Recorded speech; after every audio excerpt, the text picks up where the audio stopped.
Hit అవుతుందంట వారా cinema నాకు డౌటే పక్కా హిట్టే ఆస్కర్ వస్తుంది చూడు. Our latest blockbuster film Little Hearts with extended cut streaming now on ETV Win.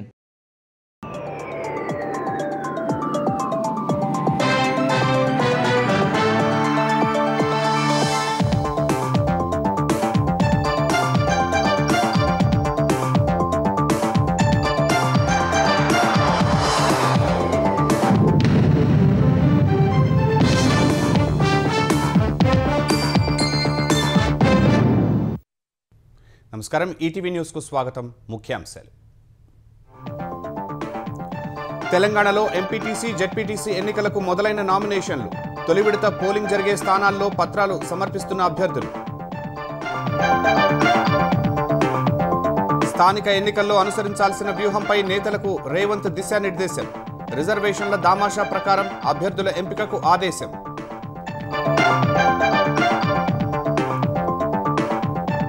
బీసీలకు 42% రిజర్వేషన్లపై హైకోర్టులో కొనసాగుతున్న విచారణ. న్యాయస్థానం తీర్పుపై అన్ని పార్టీలు అభ్యర్థుల్లో తెగని ఉత్కంఠ. నర్సీపట్నంలో జగన్ వైద్య కళాశాల సందర్శనపై మంత్రుల మండిపాటు. త్వరితగతిన పూర్తి చేయాలని పీపీపీ మోడల్ ఎంచుకున్నట్టు స్పష్టీకరణ. నకిలీ మద్యం తయారీపై ప్రభుత్వం కఠిన చర్యలు చేపట్టిందన్న కొల్లు. జగన్ మీడియా తప్పుడు కథనాలతో ప్రజలను మభ్యపెడుతోందని ఆక్షేపణ. ఉప్పాడలో మత్స్యకారులతో డిప్యూటీ సీఎం పవన్ చర్చలు. 18 కుటుంబాలకు 5 లక్షల చొప్పున బీమా చెక్కులు పంపిణీ.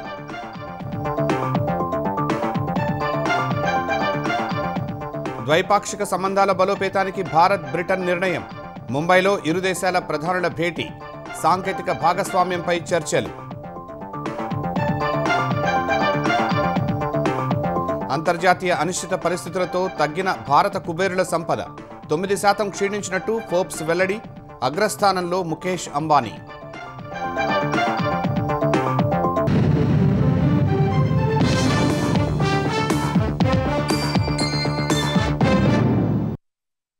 తెలంగాణలో మొదటి విడత జెడ్పీటీసీ ఎంపీటీసీ ఎన్నికల నామినేషన్ల స్వీకరణ ప్రారంభమైంది. మొదటి విడత ఎన్నికలకు నోటీసులను రిటర్నింగ్ అధికారులు ఇచ్చారు. వెంటనే నామినేషన్ల స్వీకరణ మొదలవగా ఈ నెల 11 వరకు అభ్యర్థుల నుంచి నామినేషన్లు స్వీకరించనున్నారు. మొదటి విడత 292 జెడ్పీటీసీ 2964 ఎంపీటీసీ స్థానాలకు ఎన్నికలు జరగనున్నాయి. ఇందుకు సంబంధించి గత నెల 29న తెలంగాణ ఎన్నికల సంఘం స్థానిక ఎన్నికల నోటిఫికేషన్ విడుదల చేసింది. తొలి విడత ఎన్నికల నామినేషన్ల స్వీకరణ ప్రక్రియ ఈ నెల 11 వరకు కొనసాగనుంది. ప్రతిరోజు ఉదయం 10:30 గంటల నుంచి సాయంత్రం 5 వరకు నామినేషన్లు స్వీకరించనున్నారు. అభ్యర్థులు డిపాజిట్లు, నేర చరిత్ర వివరాలు నామినేషన్లలో ఉండాలని ఇప్పటికే ఎస్సీసీ స్పష్టం చేసింది. అభ్యర్థుల ఆస్తులు, అప్పులు, విద్యార్హతల వివరాలు ఇవ్వాలని పేర్కొంది. ఈ నెల 12న నామినేషన్ల పరిశీలన ఉంటుందని, 15న నామినేషన్ల ఉపసంహరణకు అవకాశం ఇచ్చింది. తొలి విడత ఎన్నికలకు ఈ నెల 23న పోలింగ్ నిర్వహిస్తారు. రెండో విడత ఎన్నికలకు ఈ నెల 13న నోటీసు వెలువడుతుంది. ఈ నెల 27న పోలింగ్ నిర్వహిస్తారు. 3 విడతల్లో జరిగే పంచాయతీ ఎన్నికలు ముగిసిన తర్వాత నవంబర్ 11న ఎంపీటీసీ జెడ్పీటీసీ ఎన్నికల ఓట్ల లెక్కింపు చేపట్టి ఫలితాలు వెలువరిస్తారు. పంచాయతీ ఎన్నికలకు పోలింగ్ ఈ నెల 31, నవంబర్ 4, 9 తేదీల్లో నిర్వహిస్తారు. ప్రతి విడత ఎన్నికలు జరిగిన రోజే ఫలితాలు వెలువరిస్తారు. స్థానిక సంస్థల ఎన్నికల ప్రక్రియ మొదలు కావడంతో ఈ ఎన్నికల్లో అనుసరించే వ్యూహంపై ముఖ్యమంత్రి రేవంత్ రెడ్డి పార్టీ నాయకులకు దిశానిర్దేశం చేశారు. పీసీసీ అధ్యక్షుడు మహేష్ కుమార్ గౌడ్ అధ్యక్షతన జరిగిన జూమ్ మీటింగ్లో రేవంత్ రెడ్డి, కాంగ్రెస్ తెలంగాణ వ్యవహారాల ఇన్ఛార్జి మీనాక్షి నటరాజన్, ఏఐసీసీ కార్యదర్శి విశ్వనాథన్, ఉప ముఖ్యమంత్రి భట్టి విక్రమార్క, మంత్రులు, ఎమ్మెల్యేలు, ఎంపీలు, ఎమ్మెల్సీలు, డీసీసీ అధ్యక్షులు, నియోజకవర్గ ఇన్ఛార్జీలు పాల్గొన్నారు. ఎన్ని అడ్డంకులు ఎదురైనా ఎన్నికల ప్రక్రియను ముందుకు తీసుకువెళ్లేందుకు ముందుకు వెళుతున్నామని రేవంత్ రెడ్డి అభిప్రాయపడ్డారు. ఎంపీటీసీ జెడ్పీటీసీ ఎన్నికల్లో పోటీ చేసే అభ్యర్థుల నామినేషన్ల ప్రక్రియకు సమయం కేటాయించాలని సూచించారు. వివిధ జిల్లాల ఇన్ఛార్జి మంత్రులు, ముఖ్య నాయకులతో సమావేశమై రిజర్వేషన్ల దామాషా ప్రకారం అభ్యర్థులను ఎంపిక చేయాలని సూచించారు. పీసీసీ లీగల్ టీం నుంచి నామినేషన్ అప్లికేషన్కు సంబంధించి ఫార్మాట్ మోడల్ను క్షేత్రస్థాయికి పంపాలని స్పష్టం చేశారు. న్యాయపరమైన అంశాల్లో అనుమానాల నివృత్తి కోసం గాంధీభవన్లో సమన్వయ కమిటీ ఏర్పాటు చేసి టోల్ ఫ్రీ నంబర్ అందుబాటులో ఉంచాలని సూచించారు. ఎంపీపీలు, జెడ్పీ చైర్పర్సన్ల ఎంపికపై పీసీసీ చర్చించి నిర్ణయం తీసుకుంటుందని, అప్పటి వరకు వాటిపై రాజకీయంగా ఎలాంటి ప్రకటనలు చేయొద్దని సీఎం స్పష్టం చేశారు. తెలంగాణలో స్థానిక సంస్థల ఎన్నికల్లో బీసీలకు 42% రిజర్వేషన్ల అంశంపై రెండవ రోజు హైకోర్టులో వాదనలు కొనసాగుతున్నాయి. బీసీ రిజర్వేషన్ల పెంపు జీవోను సవాల్ చేస్తూ దాఖలైన పిటిషన్లపై నిన్న సుదీర్ఘంగా విచారణ జరిగింది. నిన్న సమయం మించిపోవడంతో ఇవాళ మధ్యాహ్నానికి విచారణ వాయిదా వేసిన హైకోర్టు ఇవాళ మరోసారి వాదనలు వింటోంది. తెలంగాణ ప్రభుత్వ అడ్వకేట్ జనరల్ సుదర్శన్ రెడ్డి ప్రస్తుతం వాదనలు వినిపిస్తున్నారు. బీసీ కులగణనకు అసెంబ్లీ ఏకగ్రీవ తీర్మానం చేసిందని ఏజీ హైకోర్టుకు తెలిపారు. స్వాతంత్ర్యం తర్వాత సమగ్ర కులగణన సర్వే తెలంగాణలోనే జరిగిందని, ఇంటింటికెళ్లి సర్వే చేశారని పేర్కొన్నారు. సర్వేపై ఎవరూ అభ్యంతరం వ్యక్తం చేయలేదని వెల్లడించారు. బీసీ జనాభా 57.6% ఉన్న 42% రిజర్వేషన్లు ఇవ్వాలని ప్రభుత్వం నిర్ణయం తీసుకుందని చెప్పారు. బీసీలకు 42% రిజర్వేషన్లు ఇవ్వాలని అసెంబ్లీ ఏకగ్రీవంగా నిర్ణయించిందన్నారు.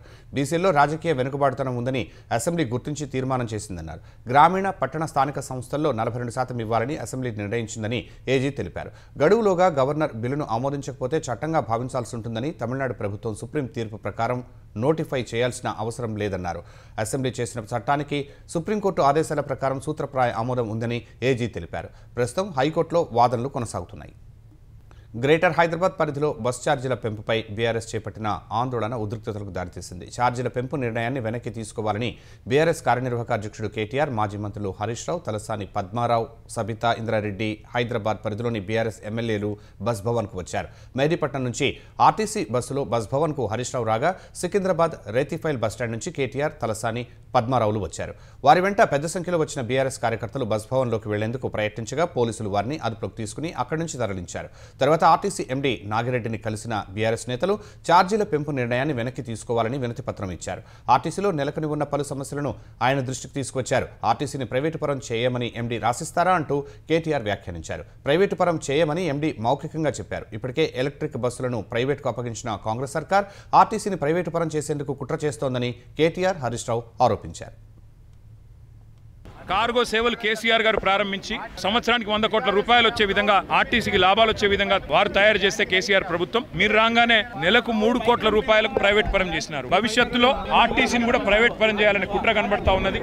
ఎల్ఎన్టీని నిలగొట్టినట్టే మెట్రో నుండి అల్టిమేట్ గా అటు మెట్రో లేకుండా అటు ఆర్టీసీ లేకుండా చేసి మొత్తం ప్రైవేట్ పరం చేసి ప్రజల నడ్డి విరగొట్టే ప్రయత్నం ప్రభుత్వం చేస్తున్నట్టుగా కనబడతా ఉన్నది. కేవలం రేవంత్ రెడ్డి గారు కమిషన్ల కోసం, ప్రైవేట్ సంస్థల దగ్గర లాలూచీ కోసమే ఈ పని చేస్తున్నట్టుగా మా అనుమానం. ఫ్రీ బస్ అంటున్నారు, మరి ఆ ఫ్రీ బస్సును పెంచండి, మహిళలకు సీట్లు దొరికేటట్టు చేయండి, ఏసీ బస్సులకు విస్తరించండి, బస్సుల సంఖ్య పెంచండి. మేము దాన్ని వ్యతిరేకించట్లేదు. ప్రజా రవాణా ప్రపంచవ్యాప్తంగా నష్టాల్లోనే ఉంది. ఎక్కడైనా సరే ప్రభుత్వమే ఆ నష్టాలు భరాయించాలి తప్ప ప్రజల మీద తోసేసి తప్పించుకుంటామంటే కుదరదు. ప్రజా రవాణా అనేది సామాజిక బాధ్యత. దీన్ని గతంలో కేసీఆర్ ప్రభుత్వం సంవత్సరానికి 1500 కోట్లు ఇచ్చి ఆర్టీసీకి నష్టాలు వస్తే భరించింది. మీరు కూడా అదే ఆలోచన చేయాలి తప్ప ప్రజల నడ్డి విరిగొట్టేటట్టు ఆలోచన చేస్తే మాత్రం దీన్ని వ్యతిరేకిస్తాం. ఇవాళ పేద మధ్యతరగతి ప్రజల మీద డబుల్ ఛార్జీలు వేశారు. భార్యకు ఫ్రీ అన్నారు, భర్తకు డబుల్ టికెట్ కొట్టారు. ఇంకా ఇదేముంటది? ఇప్పటికి 5 సార్లు పెంచినావు కదా. పండగ పేరు మీద డబుల్ టికెట్ వసూలు చేసినావు, టోల్ గేట్ పేరు మీద ఛార్జీలు పెంచినావు, రౌండ్ ఫిగర్ పేరు మీద ఛార్జీలు పెంచినావు, అదేవిధంగా బస్ పాస్ల ఛార్జీలు పెంచినావు. ఇవాళ హైదరాబాద్ లో కూడా ఛార్జీలు పెంచినావు. ఉదయం నేను మెహదీపట్నం నుంచి ఆర్టీసీ క్రాస్ రోడ్ రావడానికి టికెట్ తీసుకుంటే నిన్నటిదాకా 30 రూపాయలు, ఇవాళ 40 రూపాయలు. అంటే రోజుకు పేదవాళ్ళ మీద 20 రూపాయలు భారం పడ్డట్టు, నెలకు 600 రూపాయలు భారం పడ్డట్టు. ఓ 12-13 వేలకు పనిచేసే ఉద్యోగం మీద నెలకు 600 రూపాయల భారం పడితే ఎలా బతకాలి? భార్యకు ఫ్రీ అంటివి, భర్తకు డబుల్ టికెట్ కొట్టినాక ఇది పేదల మీద భారం వేయడం కాదా? ఎడమ చేయితో ఇస్తేవి, కుడి చేయితో గుంజుకుంటేవి. ఇది గుంజుకోవడం కాదా? నీకు చిత్తశుద్ధి ఉంటే వెంటనే పెంచిన బస్ ఛార్జీలు దించాలి. ఆర్టీసీ కార్మికులను ప్రభుత్వ ఉద్యోగులుగా గుర్తించాలి.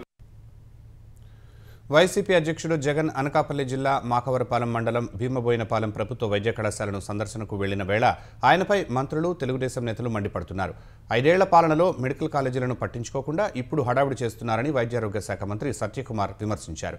పీపీపీ విధానంలో మెడికల్ కాలేజీల నిర్మాణంపై అసత్య ప్రచారం మానుకోవాలని హితవు పలికారు.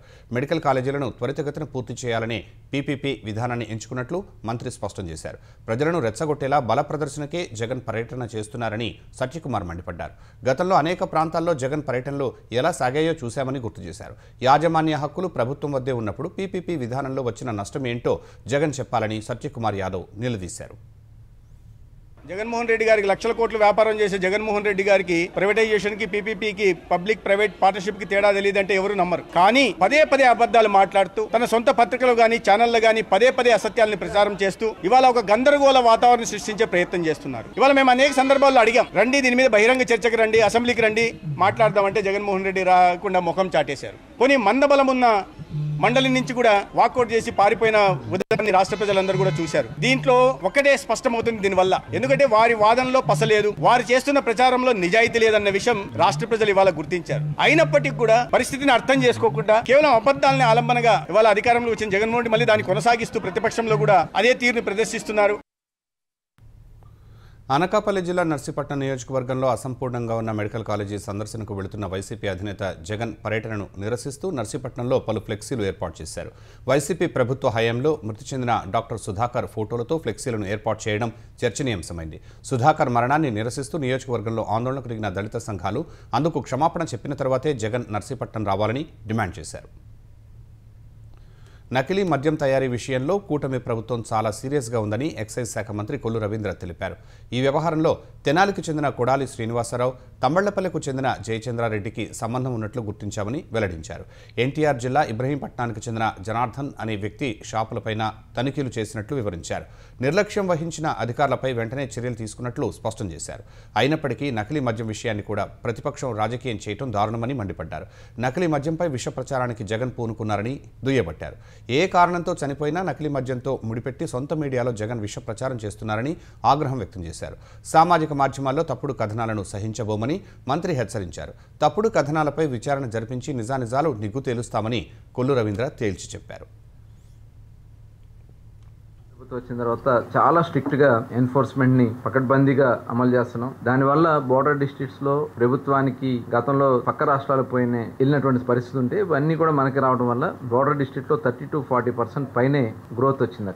ఎక్కడ కూడా ఇప్పటి వరకు గత లాస్ట్ మంత్ లో ఒకటి ఇలాగే ఒకటి వస్తే ఇమీడియట్ గా కర్ణాటక వెళ్ళారు, ఒరిస్సా అన్నిటి కూడా స్టేట్స్ చూసుకుని తెలంగాణలో దీనికి లింక్ చూసుకుని తెలంగాణ దగ్గర 40 మందిని Telangana government, Orissa government, Karnataka government అందరూ కలిసి 40 మంది మీద కేసు రిజిస్టర్ చేయడం జరిగింది. సంబంధిత స్పిరిట్ సప్లై చేసే డిస్టిలరీని కూడా సీజ్ చేయడం జరిగింది. ఇవాళ ప్రభుత్వం చాలా స్ట్రిక్ట్ గా ఉంది. ఇలాంటి వచ్చినప్పుడు అయితే ఇమీడియట్ గా యాక్షన్స్ తీసుకుంటున్నాం. ఈ సమాచారం కూడా డిపార్ట్మెంట్ పెట్టినటువంటి నిఘాలో మొత్తం కూడా బయటకు వచ్చినటువంటి విధానం. కానీ దీన్ని రాజకీయం చేయాలని వాళ్ళు చూస్తా ఉన్నారు. ఇది చాలా దురదృష్టకరం. రైతు సేవా కేంద్రాలను రీఓరియంటేషన్ చేసే విధంగా వ్యవసాయ శాఖ చర్యలు తీసుకోవాలని ముఖ్యమంత్రి చంద్రబాబు ఆదేశించారు. వ్యవసాయం, దాని అనుబంధ రంగాలపై ఆధారపడిన రైతులకు సేవలు అందించేలా రైతు సేవా కేంద్రాలను తీర్చిదిద్దాలని సీఎం సూచించారు. సచివాలయంలో వ్యవసాయ శాఖ అనుబంధ రంగాలపై సమీక్షించిన ఆయన ఖరీఫ్ సాగు, రబీ ప్రణాళిక, ధాన్యం కొనుగోళ్లపై అధికారులతో చర్చించారు. వ్యవసాయ అనుబంధ రంగాల్లో గ్రాస్ వాల్యూ అడిషన్పై దిశానిర్దేశం చేశారు. ఈ నెల 11న ప్రధాని నరేంద్ర మోదీ ప్రారంభించనున్న పీఎం ధన్ ధాన్య కృషి యోజనపై సమీక్షించిన చంద్రబాబు రైతులకు వివిధ రకాల ప్రభుత్వ సేవలు అందించే అంశంపై రైతు సేవా కేంద్రాలు కీలక పాత్ర పోషించాలని సూచించారు. మంచి పోషక విలువలు అందించడం ద్వారా భూసారం పెంచడం సహా ఉత్పాదకత పెంచాలని తెలిపారు. 2026 ఖరీఫ్ సీజన్లో సేంద్రియ సాగు చేసి రసాయన ఎరువుల వినియోగం తగ్గించే విధంగా రైతుల్లో అవగాహన పెంచాలని అన్నారు.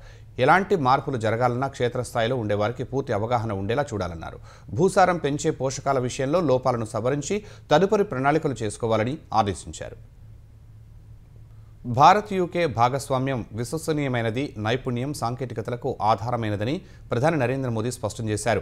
భారత పర్యటనకు వచ్చిన యూకే ప్రధాని కీర్ స్టార్మర్తో ప్రధాని మోదీ ముంబైలో సమావేశమయ్యారు. ఇరు దేశాల నేతలు ప్రతినిధుల స్థాయిలో ద్వైపాక్షిక చర్చలు జరిపారు. భారత్ యూకే మధ్య కుదిరిన స్వేచ్ఛా వాణిజ్య ఒప్పందం ఇరు దేశాల దిగుమతి ధరలను తగ్గిస్తుందని మోదీ చెప్పారు. యువతకు కొత్త ఉద్యోగ అవకాశాలను సృష్టిస్తుందని తెలిపారు. వాణిజ్యం రెట్టింపుపై రెండు దేశాల పరిశ్రమలు, వినియోగదారులకు లబ్ధి చేకూరుతుందని మోదీ వివరించారు. భారత అభివృద్ధి యాత్రలో తాము భాగస్వాములు అవుతామని యూకే ప్రధాని కీర్ స్టార్మర్ చెప్పారు. టెక్నాలజీ, ఇన్నోవేషన్ రంగాల్లో అంతర్జాతీయ దిగ్గజాలుగా భారత్, యూకే పక్కపక్కనే నిలబడి ఉన్నాయని స్టార్మర్ వివరించారు. ఏఐ, ఆధునిక కమ్యూనికేషన్లు, రక్షణ సాంకేతికతలో మరింత లోతైన భాగస్వామ్యం కోరుకుంటున్నట్లు చెప్పారు. అతిపెద్ద వ్యాపార ప్రతినిధి బృందంతో భారత్కు కీర్ స్టార్మర్ రావటం ఇరు దేశాల మధ్య నూతన శక్తికి చిహ్నమని మోదీ వ్యాఖ్యానించారు. भारत और यूके के बीच टेक्नोलॉजी पार्टनरशिप में अपार संभावनाएं हैं. हम यूके की इंडस्ट्रियल एक्सपर्टाइज R&D को भारत के टैलेंट और स्केल के साथ जोड़ने पर काम कर रहे हैं. पिछले वर्ष हमने India UK technology security initiative launch किया. इसके तहत हमने क्रिटिकल एंड इमर्जिंग टेक्नोलॉजीज में ज्वाइंट रिसर्च और इनोवेशन के लिए एक मजबूत मंच तैयार किया. दोनों देशों की युवा पीढ़ी को इनोवेशन इस ब्रिज से जोड़ने के लिए हमने कनेक्टिविटी और innovation centre, joint AI research centre जैसे कई कदम उठाए हैं.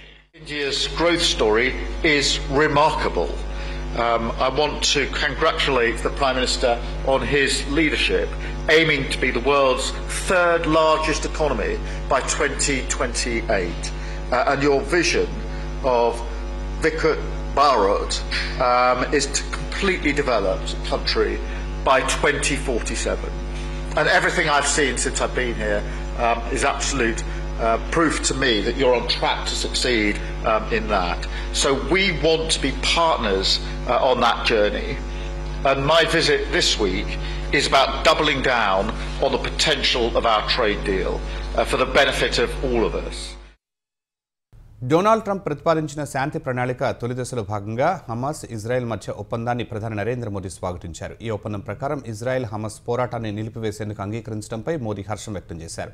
ఇజ్రాయెల్ ప్రధాని నెతన్యాహు బలమైన నాయకత్వానికి ఈ ఒప్పందం నిదర్శనమని ప్రధాని మోదీ తెలిపారు. బందీలందరూ విడుదలై గాజా ప్రజలకు మానవతా సాయం అందుతుందని ఆశాభావం వ్యక్తం చేశారు. గాజాలో తిరిగి శాంతి నెలకొంటుందని భావిస్తున్నట్లు సామాజిక మాధ్యమం ఎక్స్లో పోస్ట్ చేశారు. బీహార్ అసెంబ్లీ ఎన్నికలను పారదర్శకంగా నిర్వహించేందుకు 4 లక్షల మందికి పైగా భద్రతా బలగాలను మోహరిస్తామని ఆ రాష్ట్ర డీజీపీ వినయ్ కుమార్ తెలిపారు. మారుమూల ప్రాంతాల్లో పోలింగ్ బూత్ల వద్ద మోహరించే బలగాలను తొలిసారిగా హెలికాప్టర్లో కాకుండా రోడ్డు ద్వారానే పంపుతామని ఆయన చెప్పారు. నక్సల్స్ కార్యకలాపాల కారణంగా ఏ పోలింగ్ బూత్ను ఈసారి మరో చోటుకు మార్చబోమని ఆయన స్పష్టం చేశారు. ఎన్నికల ముందస్తు విధుల కోసం ఇప్పటికే 500 కంపెనీల కేంద్ర సాయుధ బలగాలను మోహరించామని బీహార్ డీజీపీ వివరించారు. 2-3 రోజుల్లో మరో 500 కంపెనీల కేంద్ర సాయుధ బలగాలు రానున్నాయని చెప్పారు. ఒక్కో కంపెనీలో 100 మంది సిబ్బంది ఉంటారని ఆయన తెలిపారు. 60,000 మంది బీహార్ పోలీసులను ఎన్నికల విధులకు కేటాయిస్తామని వెల్లడించారు. వారికి అదనంగా 2,000 మంది రిజర్వ్ బలగాలు ఇతర రాష్ట్రాల నుంచి వస్తాయన్నారు. 30,000 మంది బీహార్ స్పెషల్ పోలీసులు, 20,000 మందికి పైగా హోంగార్డులు, 19,000 మంది కొత్తగా నియమితులైన కానిస్టేబుళ్లకు ఎన్నికల విధులు కేటాయిస్తామన్నారు. 1,00,000 మంది రూరల్ పోలీసులను కూడా మోహరిస్తామన్నారు. బీహార్ అసెంబ్లీ ఎన్నికల ప్రచారంలో భాగంగా ఏఐ టూల్స్ను దుర్వినియోగం చేసి డీప్ ఫేక్ వక్రీకరించే సమాచారం వ్యాప్తి చేయవద్దని రాజకీయ పార్టీలను ఎన్నికల సంఘం హెచ్చరించింది. బీహార్ ఎన్నికల యంత్రాంగం అన్ని రాజకీయ పార్టీలకు ఈ విషయాన్ని గుర్తించేయాలని ఆదేశించింది. ఈ మేరకు కేంద్రం ఎన్నికల సంఘం ఓ ప్రకటన విడుదల చేసింది. ఏఐతో సృష్టించిన సమాచారాన్ని, కల్పిత అంశాలను రాజకీయ పార్టీలు తమ సామాజిక మాధ్యమ ఖాతాల్లో పోస్ట్ చేసేప్పుడు, ప్రకటనలు ఇచ్చేటప్పుడు జాగ్రత్త వహించాలని సూచించింది. పార్టీ స్టార్ క్యాంపెయినర్లు, అభ్యర్థులు ఏఐతో సృష్టించిన, డిజిటల్గా మెరుగుపరిచిన కల్పితమైన అంశాలు ఉంటే స్పష్టంగా తెలపాలని ఈసీ సూచించింది. ఎన్నికల వాతావరణం కలుషితం కాకుండా సామాజిక మాధ్యమ పోస్టులపై పటిష్ట నిఘా ఉంచుతామని స్పష్టం చేసింది. మధ్యప్రదేశ్లో దగ్గుమందు తాగి మరణించిన వారి సంఖ్య 22కు పెరిగింది. హానికర రసాయనాలు ఉన్న కోల్డ్ డ్రిప్ సిరప్ తాగి కిడ్నీల వైఫల్యంతో చికిత్స పొందుతున్న మరో 2 చిన్నారులు ప్రాణాలు విడిచారు. మహారాష్ట్రలోని నాగ్పూర్లో చికిత్స తీసుకుంటూ 5 ఏళ్ల విశాల్, 4 ఏళ్ల మయాంక్ సూర్యవంశీ గత రాత్రి మృతి చెందినట్లు అధికారులు గురువారం ప్రకటించారు. వారిద్దరూ చింద్వాడ జిల్లాలోని పరాసియా పట్టణానికి చెందిన వారని వివరించారు.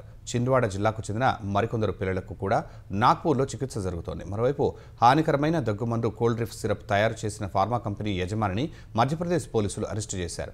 తమిళనాడులోని కాంచీపురంలో శ్రీసన్ ఫార్మా సంస్థ యజమాని ఎస్ రంగనాథన్ను అరెస్టు చేసినట్లు ప్రకటించారు. ఇదే కేసులో ప్రభుత్వ వైద్యుడు ప్రవీణ్ సోనీని అరెస్టు చేయడాన్ని ఇండియన్ మెడికల్ అసోసియేషన్ ఐఎంఏ వ్యతిరేకిస్తోంది. ఆయన్ని విడుదల చేయాలని డిమాండ్ చేస్తోంది. ఈ విషయంలో కేంద్ర ఆరోగ్య మంత్రి జేపీ నడ్డా జోక్యం కోరుతోంది. కాకినాడ కలెక్టరేట్లో మత్స్యకార సంఘాల ప్రతినిధులు, అధికారులతో డిప్యూటీ సీఎం పవన్ కళ్యాణ్ సమావేశమయ్యారు. ఉప్పాడ ప్రాంత మత్స్యకారులతో మాట్లాడి వారి సమస్యలను తెలుసుకున్నారు. కంపెనీల వ్యర్థాల వల్ల సముద్ర జలాలు కలుషితం అవుతాయని, తద్వారా తమ ఉపాధికి నష్టం వాటిల్లుతోందని మత్స్యకారులు ఆయన దృష్టికి తీసుకువెళ్లారు. మత్స్య సంపద సైతం నాశనం అవుతుందని ఆందోళన వ్యక్తం చేశారు. ఈ సందర్భంగా 18 మత్స్యకారుల కుటుంబాలకు 5 లక్షల రూపాయల చొప్పున బీమా చెక్కులను పవన్ పంపిణీ చేశారు. ఇటీవల ఉప్పాడలో పరిశ్రమల వ్యర్థాలను సముద్రంలో కలిపేస్తున్నారని మత్స్యకారులు పెద్ద ఎత్తున ఆందోళన చేపట్టారు. పరిశ్రమల వ్యర్థాలతో తీవ్రంగా నష్టపోతున్నామని, ప్రభుత్వం ఆదుకోవాలని ధర్నా చేపట్టారు. ఈ నిరసనపై స్పందించిన పవన్ మత్స్యకారుల సమస్యలను పరిష్కరిస్తామని అప్పట్లో హామీ ఇచ్చారు. కమిటీని నియమించి న్యాయం చేస్తామని భరోసా ఇచ్చారు. ఈ నేపథ్యంలో మత్స్యకారుల ప్రతినిధులతో సమావేశమైన పవన్ కళ్యాణ్ వారి అభిప్రాయాలు, అభ్యంతరాలు అడిగి తెలుసుకున్నారు. కార్యకర్తలకు ఏ కష్టం వచ్చినా అండగా ఉంటారని ఏపీ విద్యాశాఖ మంత్రి లోకేష్ స్పష్టం చేశారు. పాల్వాయి గేటు ఈవీఎం ధ్వంసం ఘటనలో టీడీపీ కార్యకర్త నంబూరి శేషగిరిరావు చాలా గట్టిగా పోరాడి తమ అందరికీ స్ఫూర్తిగా నిలిచారన్నారు. శేషగిరిరావు ఇటీవల గుండెపోటుతో మరణించగా ఆయన కుటుంబ సభ్యులను ఉండవల్లిలోని తన నివాసానికి పిలిపించుకుని లోకేష్ కలిశారు.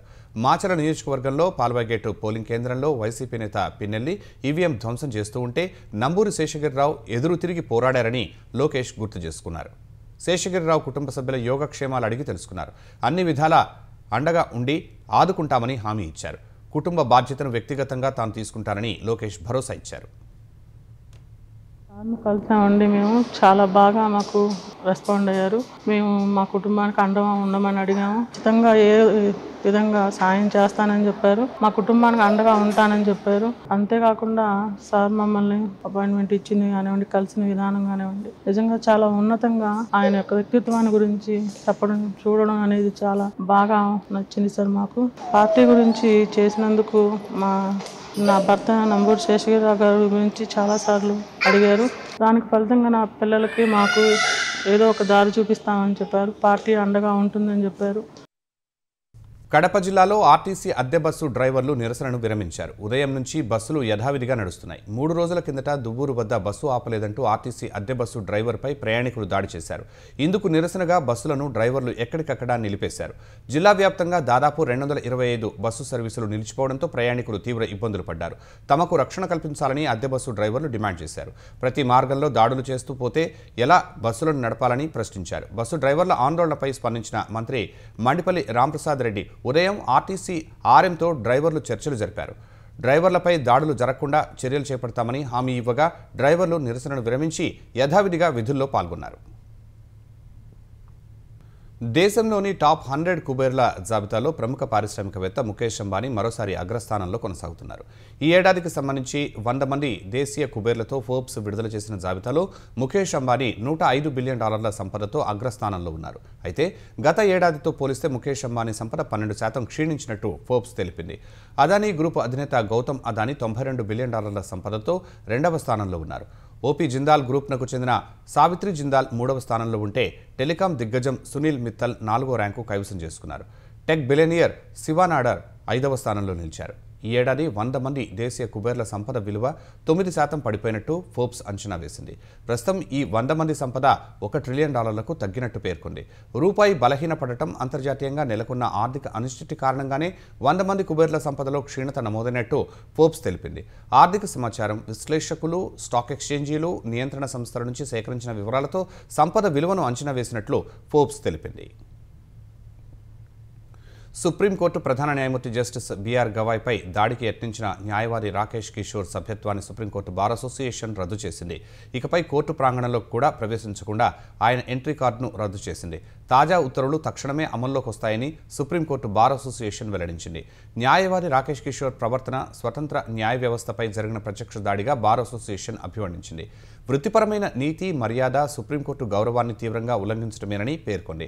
ఇటీవలే ఓ కేసు విచారణ సమయంలో సీజేఐ జస్టిస్ బిఆర్ గవాయ్పై లాయర్ కిషోర్ తన కాలిబూటుతో దాడికి యత్నించారు. భద్రతా సిబ్బంది అప్రమత్తమై దాన్ని అడ్డుకుని ఆయనను బయటకు తరలించారు. ఈ క్రమంలో సనాతన ధర్మాన్ని అవమానిస్తే సహించేది లేదంటూ రాకేష్ కిషోర్ నినాదాలు చేశారు. ఇలాంటి బెదిరింపులు తనను ప్రభావితం చేయలేవని ఘటన తర్వాత సీజేఐ స్పష్టం చేశారు. ఈ ఘటనను రాష్ట్రపతి ద్రౌపది ముర్ము, ప్రధాని నరేంద్ర మోదీ సహా పలు రాజకీయ పార్టీల అగ్రనేతలు, న్యాయవాదులు తీవ్రంగా ఖండించారు. టీవీకే అధినేత నటుడు విజయ్కు మరోసారి బాంబు బెదిరింపులు వచ్చాయి. చెన్నైలోని విజయ్ ఉంటున్న నీలాంకరై నివాసంలో బాంబు పెట్టినట్లు మెయిల్ రాగా పోలీసులు హుటాహుటిన తనిఖీలు చేపట్టారు. బాంబు నిర్వీర్య దళంతో అక్కడకు చేరుకుని సోదాలు చేశారు. ఈ సోదాల్లో ఎలాంటి బాంబును గుర్తించలేదని పోలీసులు తెలిపారు. తెల్లవారుజామున 3 గంటలకే విజయ్ నివాసానికి చేరుకున్న బాంబు నిర్వీర్య దళం ఉదయం వరకు తనిఖీలు నిర్వహించింది.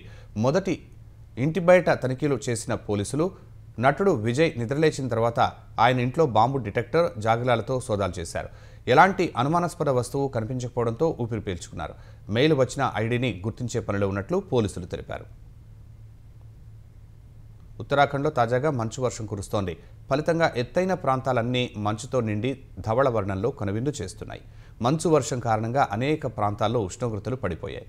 హిమాలయ పర్వత సానువుల్లో ఉన్న కేదార్నాథ్లో మంచు కురుస్తున్నప్పటికీ భక్తులు పోటెత్తుతూనే ఉన్నారు. శీతాకాలం అంతటా ఉత్తరాఖండ్ ప్రకృతి రమణీయతతో ఆకర్షణీయంగా మారిపోతుందని ఆ రాష్ట్ర ముఖ్యమంత్రి పుష్కర్ సింగ్ ధామీ తెలిపారు. మంచుతో నిండిన పర్వత శిఖరాలు, చూడచక్కని లోయలు, ఆహ్లాదకర వాతావరణం ప్రతి పర్యాటకుడిని మైమరపిస్తుందని చెప్పారు. శీతాకాల పర్యాటకం ఊపందుకోవటం వల్ల స్థానికులకు ఉపాధి అవకాశాలు పెరుగుతాయని ఆయన ఆశాభావం వ్యక్తం చేశారు. ఇరు దేశాల రక్షణ దళాల మధ్య లోతైన సహకారం సహా భారత్ ఆస్ట్రేలియా కీలక రక్షణ ఒప్పందాలపై సంతకాలు చేశాయి. రక్షణ మంత్రి రాజ్నాథ్ సింగ్ ఆస్ట్రేలియా పర్యటన సందర్భంగా ఈ ఒప్పందాలు కుదిరాయి. రాజ్నాథ్ సింగ్ ఆస్ట్రేలియా డిప్యూటీ ప్రధాని రక్షణ మంత్రి రిచర్డ్ మార్లెస్ సమక్షంలో ఒప్పందాలపై ఇరు దేశాల ప్రతినిధులు సంతకాలు చేశారు. అనంతరం ఆస్ట్రేలియా ప్రధానమంత్రి యాంథనీ ఆల్బనీస్తో రాజ్నాథ్ చర్చలు జరిపారు. భారత ఆస్ట్రేలియా రక్షణ భాగస్వామ్యాన్ని బలోపేతం, సముద్ర భద్రతా సహకారాన్ని మరింత మెరుగుపరచడం, ఇండో పసిఫిక్ ప్రాంతంలో ఉమ్మడి కార్యక్రమాలను ముందుకు తీసుకువెళ్లడంపై చర్చించారు. ఇండో పసిఫిక్ ప్రాంతంలో శాంతి, స్థిరత్వం, నియమబద్ధ క్రమాన్ని కాపాడేందుకు నిబద్ధతతో ఉన్నామని ఇరు దేశాల నేతలు ప్రకటించారు. భారత్ సహా వేర్వేరు దేశాల నుంచి దిగుమతి చేసుకునే జెనరిక్ ఔషధాలపై అదనపు సుంకాలు విధించే ప్రణాళిక అమెరికా వద్ద లేదని తెలుస్తోంది. ఈ మేరకు అంతర్జాతీయ మీడియా కథనం ప్రచురించింది. దిగుమతి చేసుకునే బ్రాండెడ్, పేటెంట్ ఔషధాలపై 100% సుంకాలు విధిస్తున్నట్లు అమెరికా అధ్యక్షుడు డొనాల్డ్ ట్రంప్ ప్రకటించగా ఈ టారిఫ్లు అక్టోబర్ 1 నుంచి అమల్లోకి వచ్చాయి. ఈ క్రమంలోనే జెనరిక్ ఔషధాలపై సుంకాలు విధించే అంశంపై ట్రంప్ పాలసీ కౌన్సిల్లో చర్చించినట్టు తెలుస్తోంది. జెనరిక్ మందులపై టారిఫ్లు వేస్తే దానివల్ల అమెరికాలో ధరలు పెరగడమే కాక ఔషధాల కొరత ఏర్పడుతుందని కౌన్సిల్ సభ్యులు వారించినట్టు అంతర్జాతీయ మీడియా కథనంలో పేర్కొంది. ఇదే సమయంలో అధిక సుంకాలు వేసినా అమెరికాకు ఎలాంటి లాభం ఉండదని కౌన్సిల్ అభిప్రాయపడగా జెనరిక్ ఔషధాలపై అదనపు సుంకాలు విధించాలనే ఆలోచన నుంచి ట్రంప్ వెనక్కి తగ్గినట్లు తెలుస్తోంది. అందుకే సెక్షన్ 232 కింద జెనరిక్ మందులపై సుంకాల అంశంపై చర్చకు ట్రంప్ కార్యవర్గం సుముఖంగా లేదని శ్వేత సౌధం ప్రతినిధి కుష్ దేశాయ్ పేర్కొన్నట్లు అంతర్జాతీయ మీడియా కథనం వెల్లడించింది. ఈటీవీ న్యూస్ సమాప్తం. నమస్కారం.